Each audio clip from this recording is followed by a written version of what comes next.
farfouiller et comparer dans les rayons pour trouver la bonne affaire. Ils sont un peu plus chers ceux-là. Cette année, le prix des fournitures scolaires a bondi de 11%. Alors les parents sont nombreux à changer leur stratégie pour l'achat du matériel. Cette année, on a anticipé depuis le mois de juin pour pouvoir échelonner sur les différents mois, pour pouvoir leur payer quand même des bonnes fournitures scolaires sans que ça fasse un trou dans le budget. Je prends justement du solide, de l'aluminium, des trucs vraiment solides pour être sûr que ça dure plusieurs années. Papier, stylo, feutre, voici les produits qui ont le plus augmenté, plus 14% en un an. Les prix sont donc scrutés de très près par les familles.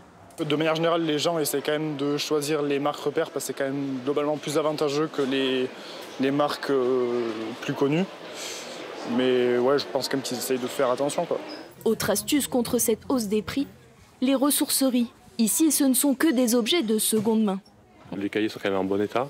C'est des fournitures qui peuvent facilement faire encore une année, surtout quand on voit ce qu'ils en font. Donc non, c'est vrai que ça permet d'avoir moins l'impression de jeter son argent par les fenêtres. Comptez entre 1 et 2 € chaque article. Les personnes ont envie de consommer moins cher, d'une part, et mieux, de manière plus responsable. Voilà, donc on va dire que la tendance à la seconde main, au réemploi, concerne aujourd'hui toute catégorie socio-professionnelle. Mais attention, pour profiter de ces fournitures à prix cassé, il faut se dépêcher car elles ne sont qu'en quantité limitée.